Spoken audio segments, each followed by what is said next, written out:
Good morning.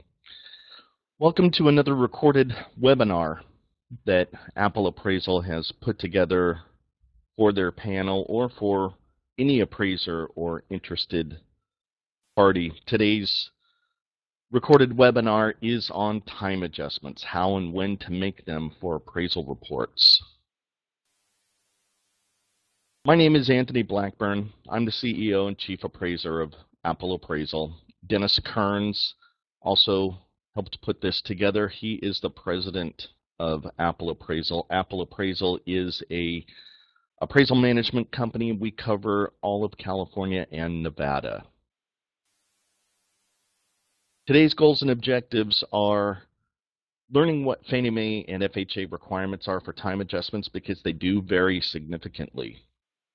When you should make time adjustments, sources of data to support time adjustments, how to make a supportable time adjustment, and how to make time adjustments easy to understand.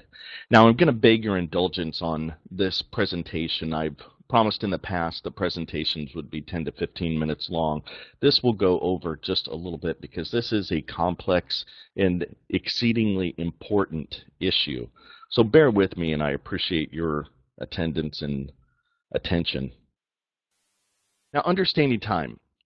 Time and changing market conditions is the one factor that affects all properties. You can't have one home in a neighborhood that doesn't have an impact by time and changing market conditions when time and changing market conditions are affecting everybody. Time doesn't affect properties in the same class differently. So a small single-family home versus a large single-family home, time is going to affect them the same. Market conditions, market forces that relate to time are generally going to impact them the same. It's a pretty rare occurrence when that's not the case. Time adjustments are also the easiest adjustments to make and support. That's a really common misconception, that appraisers feel that time is difficult to quantify, or I have to have a comparable that sold 5 months ago that's exactly the same as my comparable that just sold so I can tell what time is, and that's just not the case. We have so many great data sources available to us as appraisers at our fingertips that can make understanding changes in market and changes in time easy to understand and easy to quantify. And time and market conditions are not linear. It's not always up or down or even sideways in a straight line. Time generally is a roller coaster in most markets, and in the exceptions are the hottest and fastest decreasing markets are where you're going to see things be a little more linear. But in general, time is a roller coaster, and you may have property values that are increasing faster 2 months ago than they did 6 months ago. An appraiser should always be aware of changes in the market and consider making adjustments, whether they be up or down, in every report. Time affects every property, and it always affects properties throughout your career. If time adjustments are made to the comparables, an appraiser must have good data to prove that adjustment, and this has to include a sample size that's large enough to be statistically significant and meaningful, and should include more than just changes in median price. There's a lot of different ways to measure time. You can measure time by changes in average price, changes in median price, changes in list prices, changes in list to sale price ratios, changes in the number of multiple offers being made on properties. There's many different ways of measuring time and having indicators of what your market is doing. Other indicators should be present, like I said, such as inventory levels. A lot of times if the inventory goes down and there's not enough properties to supply the demand, property values are going to go up. Time on the market, days on market is another good indicator. List price to sale price ratios. These are all things that we should be talking about in our reports, not just stating what they are, but comparing them to previous time periods to show what sort of increases or decreases there are in a current market. I'm going to focus a little bit more just because it's uh, uh, the uh, the current situation of increasing markets, but all these same concepts apply to decreasing markets as well. Now, USPAP has considerations related to time adjustments, and that is Standard Rule 1.1. An appraiser must be aware of, understand, and employ those recognized methods and techniques that are necessary to produce a credible appraisal. If you're not understanding what your market is doing and you're not making time adjustments in an increasing market or a decreasing market, then you are in violation of Standards Rule 1.1. Even if you do understand, even if you do comment on what's going on in a market, but you're not making those adjustments, you're still in violation. So just make sure that you're reflecting in your reports what is going on in a market, and you'll never be in trouble with USPAP regarding that.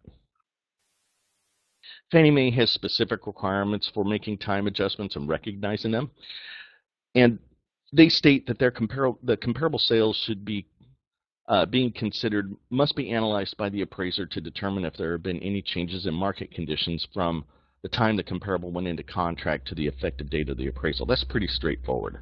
Look at the pending dates of the comparables and make your time adjustments from there, not the closing dates. Adjustments may be either positive or negative depending on what the market changes are over the time period analyzed. And time adjustments should be supported by other comparables such as sales, pendings whenever possible. However, in all instances, you do have to provide an explanation for a time adjustment, again, either positive or negative in the appraisal report. FHA has some different rules regarding time adjustments and what you have to do and how you have to support them. It's a little more complex. So FHA's requirements are market condition adjustments refer to the adjustments made to reflect value changes in the market between the date of contract, just like Fannie Mae, for the comparable sale and the effective date of the appraisal. In an increasing market, positive market condition adjustments should be applied if there is sufficient proof of a trend from a credible source based on a thorough analysis of specific market trends as evidenced by a sale and resale comparison.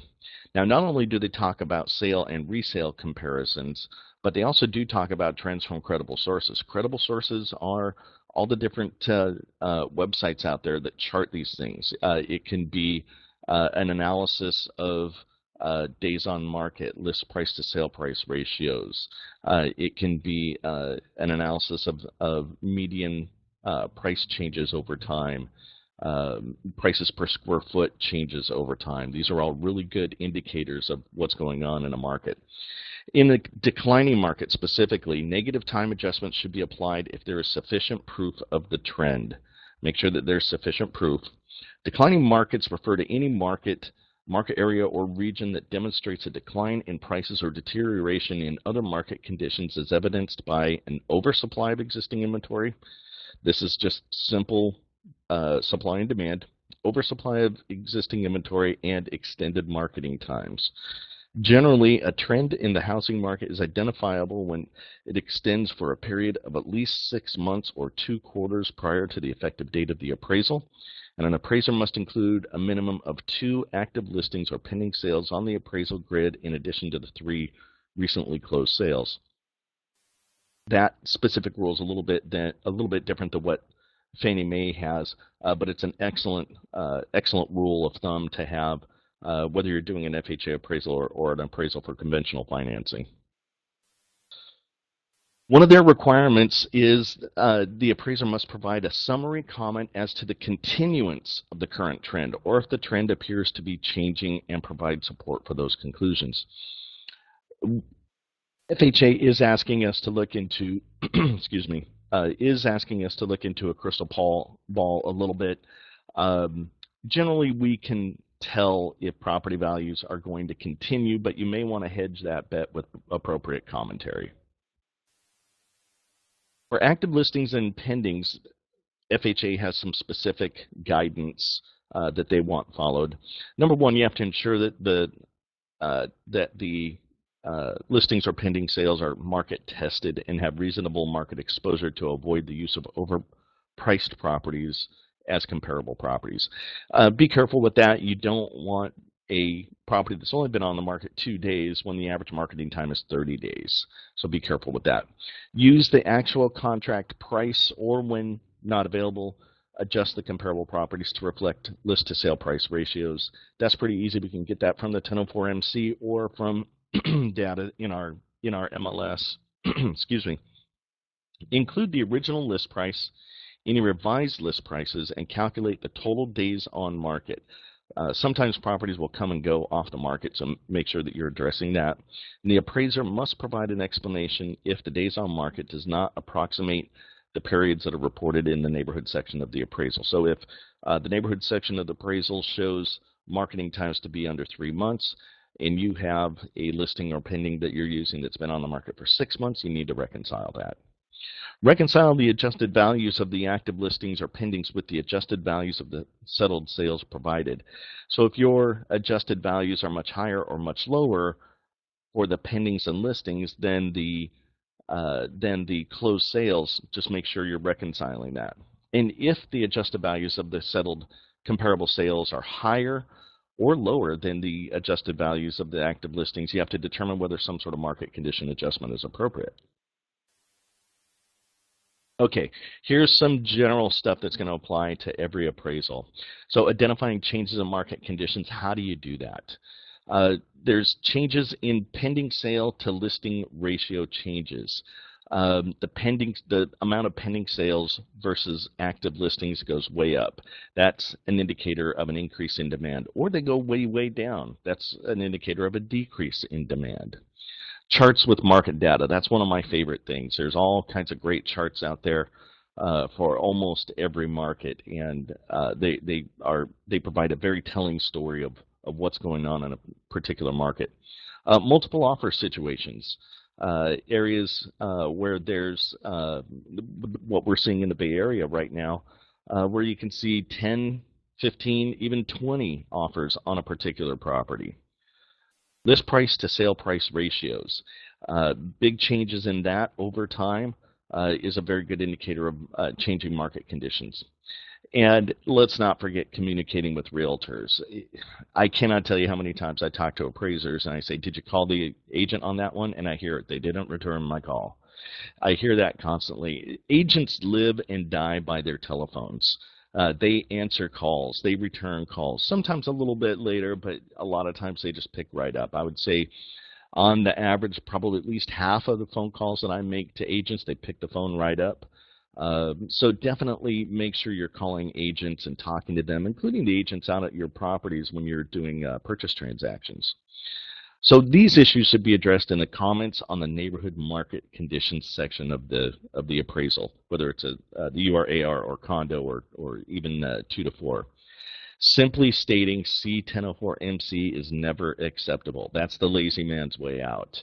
The 1004MC, Fannie Mae likes it for trying to determine what market conditions are, but there are so many better tools out there. The 1004MC is inherently not as accurate as one would think. The C1004MC just isn't an acceptable way of documenting what's going on in a market. Setting the stage for the reader. This is what I call setting the stage. You need to tell the story of what the market is doing for the reader so that they can later on understand what's going on with your adjustments. And where do you do that? You do that in the neighborhood market conditions. The need for time adjustments in a report and the support for these adjustments begins in the neighborhood market conditions section of the report. You set the stage for the reader by providing non-boilerplate data. Make sure you're not letting your template or your boilerplate do your appraisal for you. That can be one of the most dangerous things that we get into as appraisers. Compare different time periods of indicators of market changes. Not just stating what the current days on market is and the current inventory and the current list price to sale price ratio. How does it compare to what happened 3 months ago? How does it compare to what happened 6 months ago? How does it compare to what was going on a year ago? Those are the things that show the trend rather than what's going on exactly right now. And that's what we're looking for when we're trying to determine what's going on with our market, what changes are, is what the trend is. So price trends and multiple offers, even agent commentary, quote agents in your reports. That's always a credible source as well. Here's one of the best ways that you can dig down into a market and figure out what's going on is exporting data from MLS.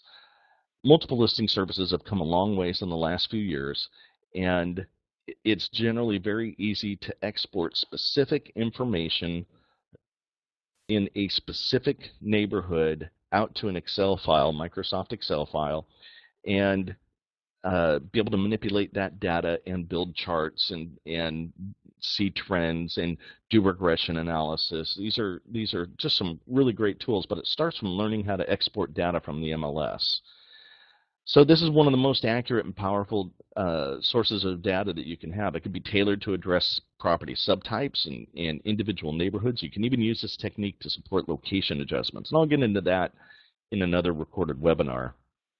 Nearly all MLS systems have some way of exporting data to an Excel file. Even if you don't have Excel, you can export that data and use Google Sheets for free. Google Sheets is a little more limited, but it's pretty much got about the same features that Excel has that an appraiser would need. But definitely take the time to learn Excel. There's a lot of great things that you can watch on YouTube and a lot of great free resources that'll teach you how to do what you need to do as an appraiser. Excel is fairly simple and straightforward for what appraisers need to make credible time adjustments. And many of the new regression software products like Redstone by Bradford Technologies, many of these new software products use MLS data that you export to calculate time adjustments in addition to other adjustments. So that's another great way to figure out what your time adjustments should be. Now, visuals can be key. There's just nothing simpler than being able to look at a chart and understand it. It's much easier to look at that than for a reader to try and read the way one appraiser tries to explain something and another appraiser tries to explain something. And the nice thing about charts like this is they provide visual data in a consistent format that's easy to understand. The one on the upper left where it says price per square foot, that's an export that I did for a particular area of Santa Rosa. All these charts that you're going to see are for a particular area of Santa Rosa. But I was able to dig down to the actual neighborhood.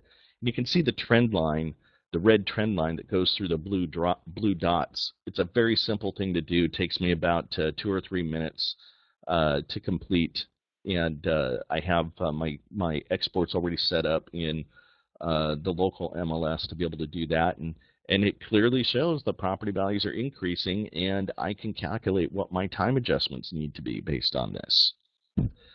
The one above is from city-data.com. What I like about this one is it shows the home sales per quarter going down and the median price going up. And that's classically what happens in an increasing market. The amount of sales, the amount of available properties, there's fewer and fewer and fewer to sell, so demand goes up. It's simple supply and demand.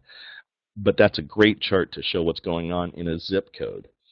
A little more macro look is the chart on the bottom left, which is from altosresearch.com. I use these charts a lot. This is a little more of a macro look. This looks at all of Santa Rosa, and it shows, obviously, increasing property values, which all of these charts are showing. They show it a little bit differently, but you can reconcile these and make what your time adjustments should be after you've reviewed all of these. Here's another few charts. The one on the lower left is Trulia. What's kind of nice about this one is it shows not only Santa Rosa but also the zip code. And notice that those bell curves are just pretty much about the same. A lot of appraisers will say, well, I won't make a time adjustment in a particular area because it might show that the city's going up in value, but the neighborhood, I just can't tell. Well, in this case, you're able to drill down to at least the zip code level, and it pretty much tracks what the what the entire city is doing, and that's generally what you're going to see in most areas. The chart on the upper right is from Zillow. Zillow gets kind of a bad rap, but Zillow it has its tools that are credible. This is a median sale price for all homes from January of 2015 in a particular zip code, and it shows a bell curve that's starting to trend up in January. Um, it's not as recent. It only goes up to January and to February, but if you compare it to some of the other charts, the start of the bell curve there is about the same. The upper left is Redfin. Redfin has some really good data, and you can manipulate it a little more to show exactly what you want, whether it's listing price per square foot, sold price per square foot, sale to list price ratio. There's all kinds of charts that they have there. Um, and you'll notice that all of them kind of conclude the same thing. They all kind of conclude that property values had been increasing. So if you, as the appraiser, take all of these and put these together and analyze them and figure out which ones you think are the most credible, you can calculate your time adjustment fairly easily and put these charts in your report for a reader to see easily and understand what you're saying. Now, making time adjustments. Here's some rules of thumb. With all of those charts, they don't need to be in the report. They can be in your work file, but you can summarize them with commentary and then just keep the data, like I said, in your work file. Use your local MLS. Most of the MLS systems, if they don't have a way to calculate the time within the actual MLS software, the website for the board itself, a lot of times will have at least macro data, city data, tracking what property values are doing. I've seen that in many multiple listing services and boards. If you're using several charts of the same data, make sure you reconcile that data to calculate what your time adjustment is. And recognize what is macro data, like looking at an entire county, versus micro data, like looking at a neighborhood. And sometimes those will be different, but normally they'll track reasonably similarly. Time adjustments should be made on most appraisals in nearly all market conditions. Like I said, time is a roller coaster, and that's how it impacts properties. Time is constantly changing. Market conditions are constantly changing, if not seasonally, sometimes even month by month. And so it's important to look at every single appraisal and go through the same process on every single one. Markets rarely have straight line increases, so when you try and calculate a 1% per month, for example, adjustment, that can be misleading because, like I said, markets are, you can see from the charts in the previous screens, the charts are a roller coaster. They don't go in a straight line. Never, ever, ever use the 1004MC to calculate a time adjustment. That's one of my big pet peeves. It's not the purpose of the form, and it's not accurate for calculating time adjustments. Always make time adjustments from the contract date of the comparable to the effective date of the report. That's consistent for every report. Use pending sales to help support your time adjustments. Call the agents on those pending sales. Call them early in your appraisal process. Don't wait till the last minute. Most times the agents will share the contract price. I find that agents probably give me the contract price on pending sales about 75% of the time. Showing the original list price and the number of offers on a comparable in the blank fields at the bottom of the grid can very much help the reader to understand what's going on in a market. And this is another one of my big pet peeves. Some appraisers, for some reason, have learned over the years that you shouldn't make time adjustments for anything within the past 3 months, and that's just the craziest thing I've ever heard. Did values stop increasing or decreasing 3 months ago? No. If not, make the adjustment. Here's some resources for you. Pages 464 and 465 of the new HUD guidebook that's coming out. address time adjustments specifically, Fannie Mae's selling guide. Make sure that you read these things back and forth, and you really need to refer to them every day. I refer to these every day. And sources for data for time adjustments. Here's several websites. If you have different websites that you use or different techniques, I'd love to hear about them. And certainly make sure that you reply to this recorded webinar. Shoot me a message to let me know if you got anything out of this. I enjoy doing these and certainly enjoy getting the feedback. If you have any questions, just shoot us an email or give us a call. Thanks again for your attention. I really, really do appreciate it. Make sure that you apply these things on your reports. We're looking much, much, much more closely at reports for these items now. And sometimes you'll get your appraisals back saying, hey, how come you didn't address this? So make sure that you're making proper time adjustments and recognizing what's going on in your market.